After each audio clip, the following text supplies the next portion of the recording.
using pagination. So there's a big issue of this get all, which returns all the elements inside the resource, right, inside the table. If we have like a lot of records, like 100,000 millions of records in the database, then you don't want to return all of them to the client. First of all, that's gonna take a long time to pass the data from the server to the client. Second is the client don't need to have all of them, right? Just very simple reason is the client don't know there are so many records. That could be, you send this many big record to the client. The client could be, not able to handle that many records. So anyways, so it's not a good practice to, blindly return all the data. So to reduce the burden of the server and also to simplify the client side, right? So we better apply a pagination mechanism. Okay, so the pagination, someone call it a lazy loading. Okay, so it's like whenever you ask for page 1, then you will return the first page. You ask the second page, then it will return you the second page.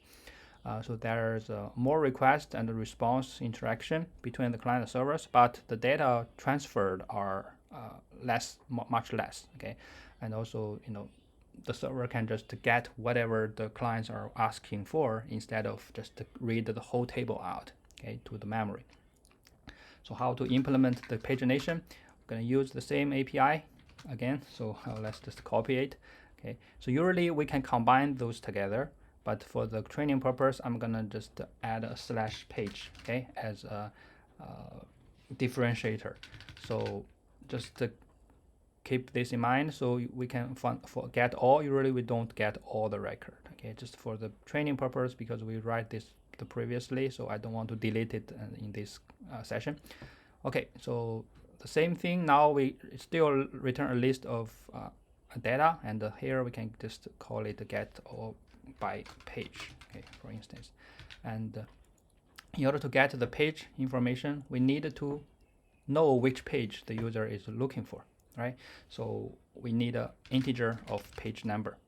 Okay, and also we need some other parameters if you want the client to customize. If the user want to choose like how many total number of records they want in one page, right? So they can just give a row, right? Just like row per page.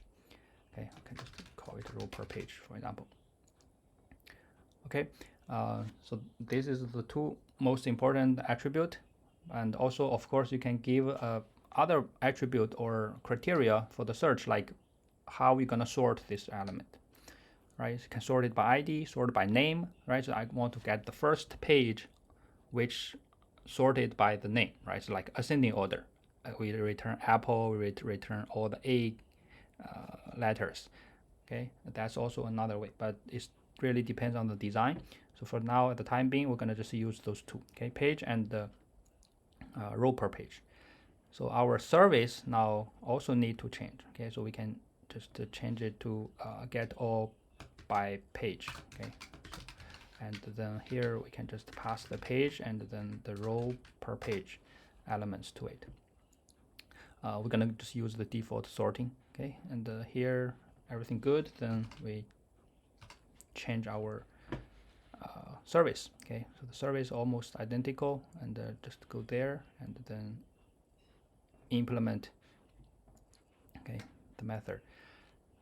For here, okay, how we do this in the database. Okay, so we already have the page, we already have the page per row. So in the database, basically we need to use a limit and offset, those two keyword in the SQL query. Okay, so in our SQL, we need to use limit. Limit basically is just like the row per page. Okay, how many rows you want to get from the database, and offset is the like how many record you want to skip.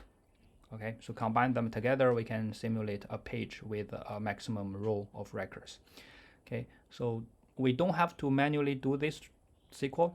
Okay, that's the old timer style.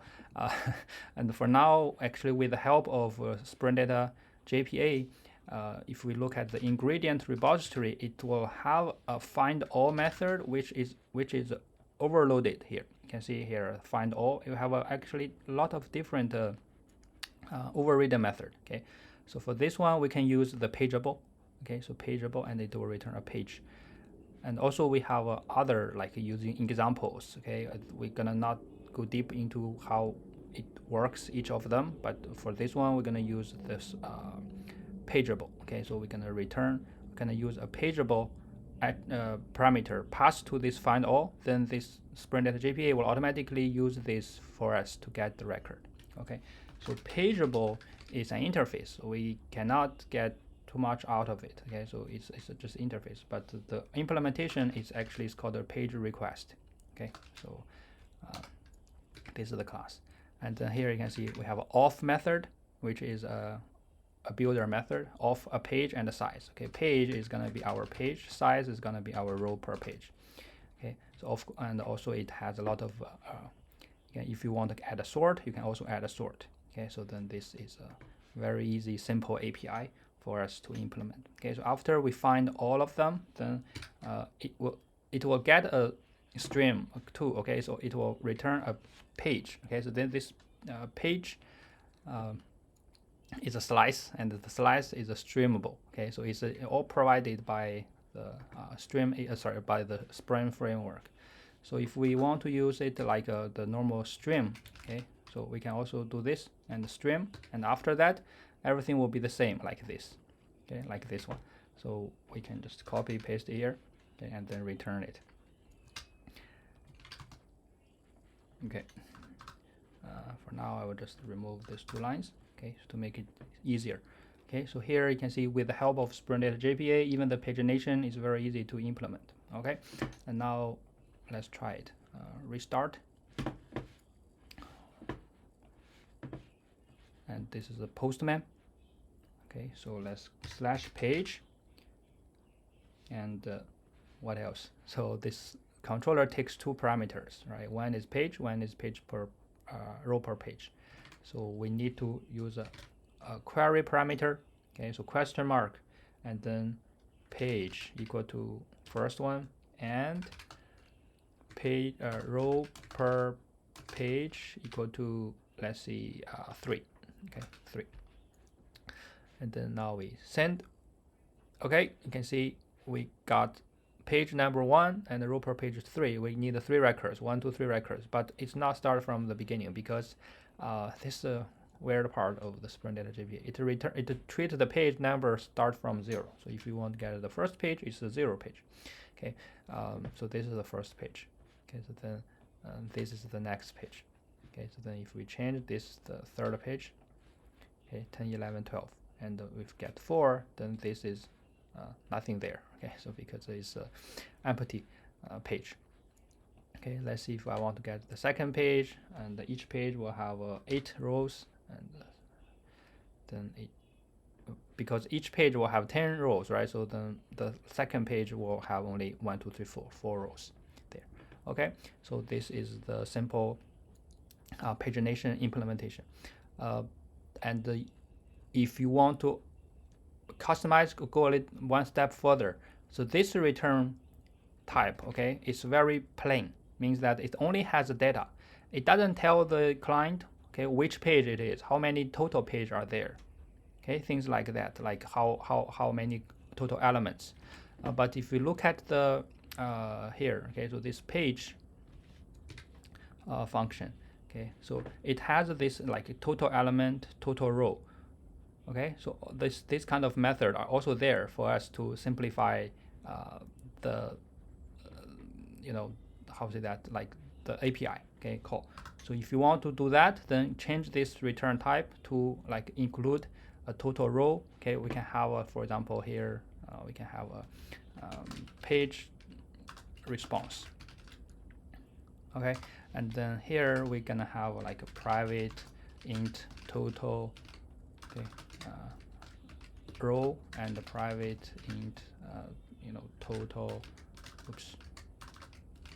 page, okay, and then private int current page, okay, and then private data. Right, so we can have a object, okay, if you want, or you can have a generic type. Okay, so this is going to be the body. and or data. Okay, and here we can have a generic type too. Okay, if we do something like this and then make it as a data. Okay, and go back to our service controller, then we need to change the controller too now. Okay, so instead of this, now we need to put our page response and with this generic type, which is a list. Okay, okay, and also we need to change our signature of the service. Okay, so here we need to change the signature of the service and also change the implementation signature. Okay, and also we need to make it a little bit complicated now. Okay, page response. Okay, so here we cannot use just one-liner. We have to put it out and then change this to what is this? This is the page, right? So we can just call it P. And then our response will set total page. Okay, so which is p.get total pages, and the response dot set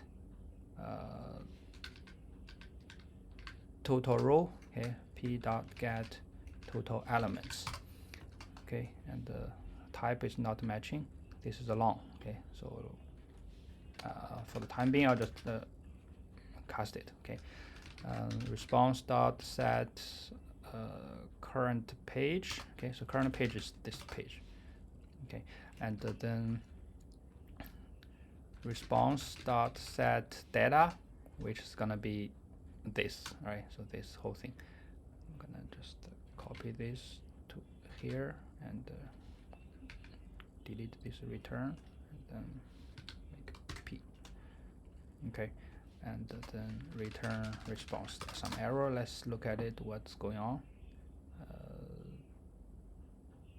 Require this and return this. Oh, so it's because of this page. We need to change it to list of ingredient response. Okay. Oh, ingredient. Okay, sorry. Ingredient.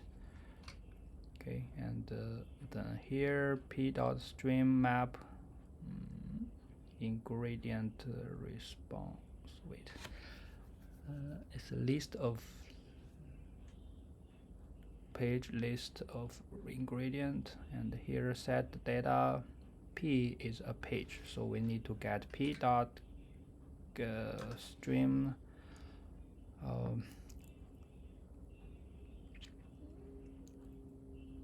okay, let's see what's going wrong here.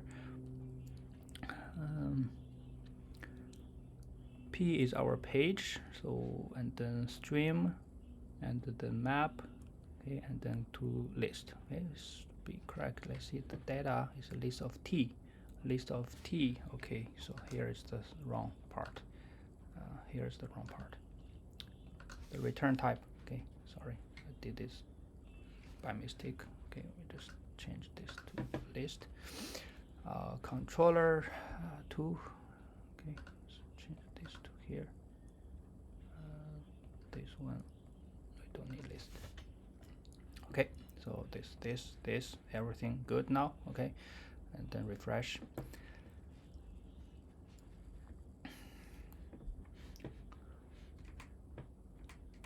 Postman. Okay, and then send. All right, so you can see now the response looks like this now. Okay, total row 12, total page 2, current page 1, and then data. Okay, again, so this page is always like a weird start from 0, but let's just do 0, send. Okay, current page 0, total page 2, total row. Okay, and then this. Okay, everything is here. Okay, so this is more convenient and easy. So, but you have to put more code into the service layer to make it work like this. Okay, so this is the Pagination API. Okay, thanks.